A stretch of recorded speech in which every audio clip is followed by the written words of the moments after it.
Hey there, my name is Megan and welcome back to my channel. Today I'm going to be doing my September wrap-up. But before we go ahead and get on into the books, if you are not already subscribed to my channel, please go ahead and hit that subscribe button, as well as the little bell icon so you can be notified every time I post new bookish content. I post new videos every Monday, Thursday, and Saturday, and sometimes other days throughout the week.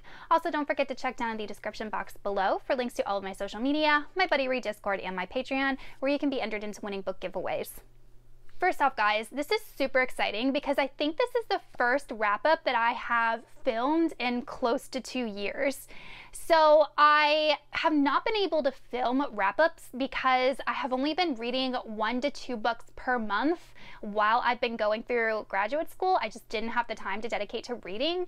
And in the month of September, I read 5 books and I actually DNF'd 1.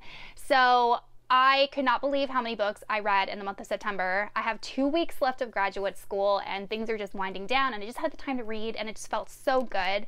And usually I do dedicated reviews for all of the books I read. I might not do dedicated reviews for all of these because some of them are sequels, and you know, a lot of people just aren't interested in doing or hearing about a review of like book 3 in a series. So like I said, I read 5 books in the month of September and DNF'd 1. Gosh, it's been so long since I've done a wrap-up. I can't remember how I used to film them. But I'm gonna go in like rating order. So I start with my lowest and then I go up to my highest. So the first book was a DNF, and guys, I think this is my first DNF of 2022, which is insane because it's October. I don't think I've DNF'd a book this year. The only one I can think of that I put down, but I fully intend to finish, is The Queens of Innisleer at some point. It's not an actual DNF, but this one was a DNF, and that is Horseman, A Tale of Sleepy Hollow by Christina Henry. I got this one from my library because it is a Sleepy Hollow reimagining, and it just seems like the perfect spooky October read. And I've heard awesome things about Christina Henry. I have heard that she does like dark fairy tale reimaginings for adults. So I was super pumped when I was able to get this loan, and I read 25% of it and I did not like it for multiple reasons, and this is kind of a rant.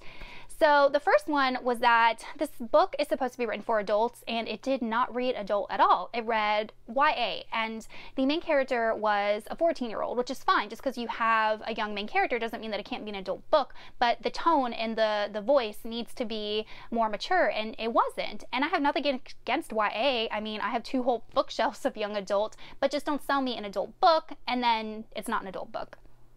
And there were just a couple things that I really felt like the author was trying to communicate that I didn't agree with, and it really has nothing to do with like the story itself of Sleepy Hollow. I know the story, I've read it by Washington Irving. I'm not a huge fan of the original story. I find it extremely dull, but I really enjoy like reimaginings of it because I feel like they're usually more adventurous and more spooky. But the things I didn't like about the book had nothing to do with like the actual tale of Sleepy Hollow. Our main character is Ben. She's a 14-year-old girl that wants nothing to do with being a female. She dresses in boys' clothes. She just doesn't want a female. She scorns anything feminine. And right there, I kind of had a problem with that. Not so much that she didn't like feminine things, the fact that she had a negative attitude or scorned or hated traditional feminine things. Because just because you like sewing, just because you like cooking, just because you like things that are deemed, you know, traditionally feminine, does not mean that they are inherently bad. It does not mean that you, as a person who like to do those things, are bad or should be ashamed. And I felt like the author was shaming all of those women who enjoy, you know, traditional feminine activities, which is not true. In fact, there are some men that knit and sew and all of that. And I just thought like the tone was very scornful itself. And I could definitely tell how our author felt about like traditional feminine activities. And I just don't agree with that. Like, you shouldn't shame people because they like something that they like. And another thing that really rubs me the wrong way was that our main character, Ben, is being raised by her grandparents. Her grandmother is Katrina. She says that she's like in her early 50s. And then she talks about how she maintains her girlish figure through not eating. And there's a scene where they're all at the breakfast table and our main character thinks in her head, oh, Katrina probably just had a piece of toast for breakfast to maintain her girlish figure. While, you know, Ben is like pouring food onto her plate and her grandmother kind of looks at her like, why are you eating? Like, oh my God, no. Like, can we please stop telling girls and women not to eat? that it's going to somehow make you look better if you don't eat. No, if you are not eating nourishing foods, you are not going to be healthy, look young, maintain any type of youthful appearance inside or out, because you don't have the nutrition to support that. And it was just like a horrible, horrible message that I felt like Christina Henry was trying to communicate. Like, Katrina looks pretty and young, even though she's 50 because she has toast. Like, no, that is not reality. That is not healthy. Let's move on. So I had a couple of gripes with that book, and I was just like, I am really not into this author or this story, so I'm gonna let it go. Moving along, the next book I read is We Have Always Lived in the Castle by Shirley Jackson. I do have a full review for this, which I'll link up in the cards. This is a gothic kind of horror tale, and it definitely is not scary. It is more unsettling and disturbing than it is scary. And it follows a main character named Mary Cat, and she is part of this family, this kind of wealthy, well-to-do family that lives on the outskirts of this village. And the village people hate this family for multiple reasons. Number one, because they are more well-off and own land in this big house mansion, and they also hate them because several years ago Mary Cat's sister Constance was accused of poisoning her entire family, and all of them died except for Constance, Mary Cat, and their uncle Julian. And Constance was acquitted of the crime, but everyone suspects that she actually was the one to poison them. So the main theme of this book definitely revolves around the idea of isolation and being an outsider, and how some people thrive in that type of environment. It also touches on how mob mentality can affect a group of people and how hatred can spread without actually knowing the facts and the truth about a situation, and how we kind of like feed off of each other's emotions. And obviously Shirley Jackson really likes, you know, old gothic type houses, because the castle or mansion was definitely like an old gothic house. We do have a narrator who's 18 years old, but I feel like she reads as a much younger narrator. She's definitely not mature, and she is definitely unreliable. There are some reveals given to us as the story progresses about who exactly murdered the family. I did not pick up on the reason why the family was murdered. A couple people in the comments of my review video gave me their thoughts. I might have just completely missed it, but I couldn't figure out exactly why the person murdered the family. So I think that was left up for interpretation on purpose. I'm not sure. But I ended up giving this book 3.5 stars. The next book I read was The Hod King by Josiah Bancroft. This is book 3 in the Books of Babel series, which is an adult, I would say, fantasy, although there's no magic or anything in this book. It's just a fantastical world, and it's got some steampunk elements, and it's more bizarre than it is fantasy. And this was a really interesting next book in a series to this series. We do get additional points of view in this series that are expanded on, specifically Volita and Irene. We already had some of Edith's point of view, so I feel like Edith and Senlin are probably the two main characters. Volita had a huge point of view in this book, which I was not expecting, and to be honest, I was never like a huge fan of Volita. There's nothing wrong with her, I just wasn't expecting to spend so much time with her in this book. In this book, we spend almost all of our time in Pelphia, so we really dig into like this specific ringdom and kind of the political unrest that's going on there. And we do get more information about Senlin's wife, Maria, and what's going on with her and where she's been this whole time that she's been missing. And there are some things that are revealed to us that kind of present new conflicts for Senlin. And then we have Senlin, who doesn't do what he's supposed to and ignores the wise advice of the Sphinx and gets himself into a lot of trouble. So I gave this book 3.5 stars, and I can't really figure out where my disconnect of this book came in. And I listened to the whole thing on audio. By the way, the audio of this series is excellent. Like, the voice actor does so many good voices for all the characters. They are distinct from one another. He does accents, like, he's so good. And I think anytime I listen to a book completely on audio, I feel like I have some sort of disconnect. I don't know. There was nothing wrong with this book. I felt like it was too long. Like, it was a 20-hour audio book. It's the longest so far of the series, and I felt like it just dragged on, and I really just didn't connect with some of the events in this book. I don't know. The only thing I can contribute to is that I listened to it on audio. There was nothing wrong with this book. It was good. It was entertaining. It just didn't wow me. That's the only thing I can think of. So that's why I got a 3.5 out of 5 stars. However, I am really looking forward to the finale, which I do plan on picking up by the end of the year. Next, we have The Silent Patient by Alex Michaelides. This is an adult thriller, and in this book we are following a psychotherapist named Theo, and he wants to treat a woman who is accused of murdering her husband, who is a very well-to-do fashion photographer.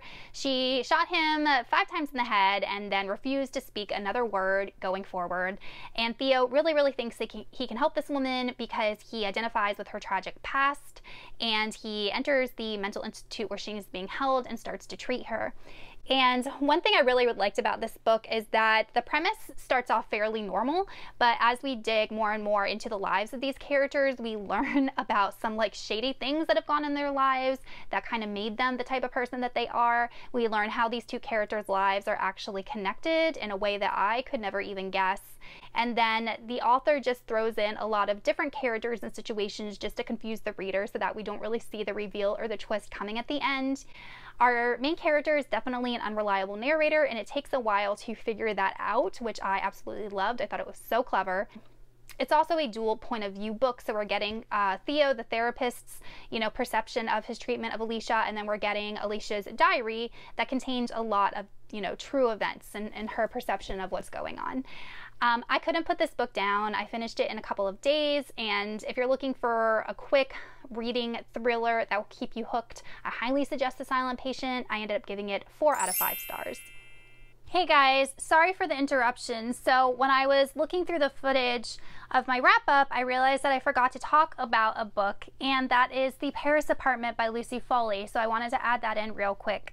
I do have a full review for that book as well, which I'll link up in the cards.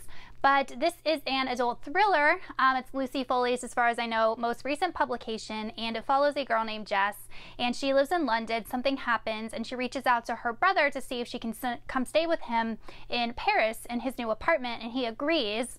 But when Jess gets there, her brother is nowhere to be found, and she eventually realizes that he's gone missing. So she starts to try to put together the pieces of exactly what happened to him. And of course, this takes place in this like upscale bourgeois type apartment building with all these people who are wealthy and all have these secrets. And as Jess starts to unravel the mystery, she realizes how all of these people are connected and what role her brother Ben played in this like apartment building and all of these people's stories. And I really like this book because I just love how Lucy Foley created this web of interconnected people and storylines, and this plot was way more expansive than I originally thought. There were some things that some of these people were involved in that was just much bigger than I thought it was, and the plot just went off into a direction that I wasn't expecting. I wasn't a huge fan of the main character. She's definitely like a flawed main character, but she still was fierce and determined and wanted to find out the truth and save her brother. And there was a good twist at the end that I really enjoyed. I thought it was very cleverly done, and I ended up giving The Paris Apartment 4 out of 5 stars. And then we have Interview with the Vampire by Anne Rice. I feel like this book is such a classic. It needs no introduction. This is my second time reading it, but it's been so long since I've read it that it was like reading it for the first time. In this book, if you're not familiar, we are following a vampire named Louis who was around during the late 1700s, and he was turned into a vampire by Lestat after the death of his brother, and he is recounting to a young man in the 1970s his whole life as a vampire. And what I love about this book is that it is, first off, Anne Rice's prose is absolutely gorgeous. Like, it is like reading a painting. It is so pretty. She is incredibly philosophical, and she makes a vampire out who thinks like a human, feels like a human, empathizes and sympathizes like a human, which is like completely against the vampire nature. So it was almost like she was addressing human thoughts, human emotions in like a vampire form, which presents a huge conflict, internal conflict for our main character. But I feel like those are all conflicts that we ourselves like deal with in life, so it was very relatable. I just love how Anne Rice created Louis, who's supposed to be merciless and he's supposed to be a killer, and how he's fighting against that nature because he knows it's wrong to take a human life. And I feel like we as humans, we're able to take a human life and we're able to be cruel and mean and evil and horrible, and we constantly have to fight against that nature. So I feel like she was creating just an awesome, clever literary analogy for human nature itself. So this book just has so many deep ideas and themes, and it makes you think, and I loved it so much. I ended up giving it 5 out of 5 5 stars. I do have a full review, so I'll leave that up in the cards if you're interested in checking it out, and I cannot wait to continue on with this series. Alright you guys, that is it for my September wrap up. Let me know in the comments some books you read in the month of September, and I will see y'all in another video soon. Goodbye!